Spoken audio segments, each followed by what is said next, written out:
So I'm back with another video of who should be traded this offseason. And now I'm going to go into some duos that could be traded this offseason. First, starting with the Atlanta Hawks, Trae Young and Dejounte Murray. So the Hawks last season had a pretty up and down year, losing in the play-in, and it was mostly due to Trae Young and Dejounte Murray's play style, and with Trae Young being out for 30 plus games, as well as an improved player in Jalen Johnson missing a bunch of games, it's really hurt the Hawks. The Hawks were bottom 5 in defense this year, and they have tried to improve their defense over the years, but obviously has not been working. But now the Hawks have an opportunity with the first overall pick in this year's NBA draft, as well as Trae Young and Dejounte Murray as good trade options that could get you a good haul and could help you for the future in general. But should the Hawks pull the trigger? Should they actually trade Trae Young or Dejounte Murray or both? But I think they shouldn't trade either of them.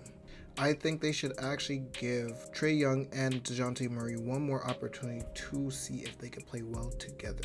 I think Murray and Young have the opportunity to become a good duo if Trae Young can give Dejounte Murray more of the point guard duties while he becomes more of an off-ball player and shooter, and could possibly help him get open for better, more efficient shot. So with his already lethal pick and roll game and game as a point guard, if he could also change his game up and become an off-ball player beside a good point guard like Dejounte Murray, they have the opportunity of becoming a better team with both of them on the floor at the same time. But it's not only up for Young and Murray to really become a better team, because it's also the front office that has to give them the proper teammates that can really be used for more of Trae Young and Murray's weaknesses in the lineup more than anything. And I think it's possible to do that within the offseason, as well as even the trade deadline next season, to give them the proper team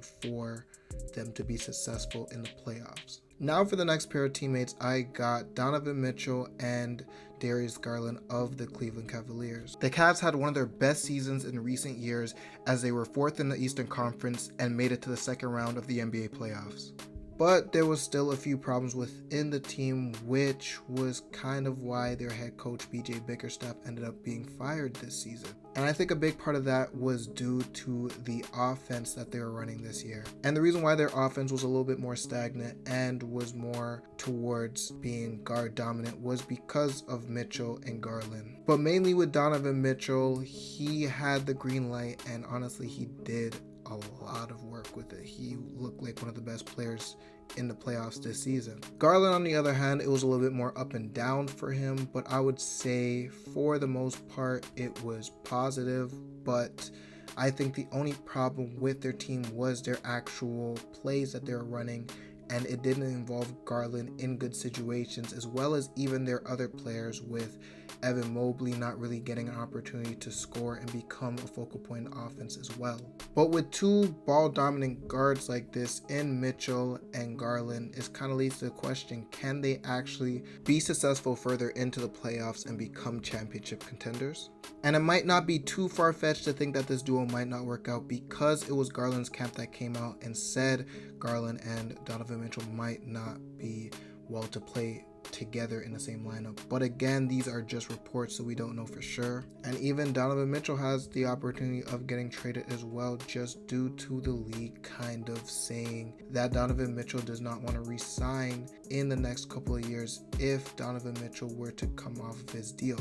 Which now comes back to the question, should Donavon Mitchell get traded? Should Garland get traded? Or should both of them be the one to get traded? With Donavon Mitchell, I don't think he should get traded, mostly because throughout this regular season as well as the playoffs, he's shown that he is truly a superstar. And I think the biggest reason is because for as much as you gave up for Mitchell, I don't think you're getting that back from another team.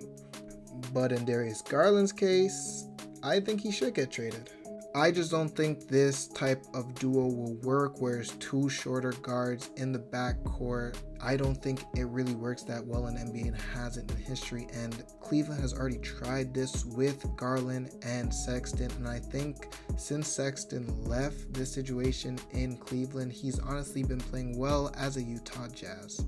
And there could be a chance of the reason Garland's camp was talking about Garland maybe getting traded or him not liking the situation with Donavon Mitchell was because he was already in a situation similar with Collin Sexton, two smaller guards that need the ball a lot in the same backcourt. I just don't think really works. And a possible trade that Garland could actually potentially go into, and I think should be a deal that should be done between the two franchises, is the Pelicans and Brandon Ingram. So to quickly go into Brandon Ingram, his situation has nothing to really do with his game of why he should get traded, but just more the timeline and what the team already has. First, the Pelicans have Herbert Jones and Trae Murphy, who have become two very solid players for the wing positions that Brandon Ingram plays. And with the Pelicans being a lower market team, it's going to be harder to sign Brandon Ingram to a bigger contract. I think that limits them overall, as they won't be able to sign any more players that they need to. But to quickly point out the reasons why both teams would make the move, on the Pelicans side, for Darius Garland to come into the situation, it helps their guard depth, as well as another guard in CJ McCollum that is getting paid a lot is going to be out of his contract soon, and since he's an older player, you would like to have a replacement, and Garland could be that replacement. And for the Cavs, this really brings size to the perimeter, as Donavon Mitchell is still an undersized shooting guard, though he makes up some of it with his wingspan. I think bringing Brandon Ingram into the starting lineup really helps them overall. But I think Brandon Ingram does give the Cavs a good second option from a different side of the floor, as Mitchell does a lot of his work from isoing on the perimeter, as well as easily go into pick and roll situations and drive to the basket, but now bringing another dimension to that offense in Brandon Ingram, that not only can he do stuff from the 3-point line on the perimeter, but can also go into face up and post up situations and really do a lot of damage in a different dimension in the mid-range area. And now on defense, with Brandon Ingram's size, this brings more switchability for the starting lineup and leads to cause less mismatches on the defensive end, which is already a positive, knowing that the Cavaliers is a top 10 defensive team in the league. So please let me know, who do you think should be traded out of these players or anybody else in the league? Let me know in the comments. Also, please like and subscribe. Thank you for watching, and I'm out.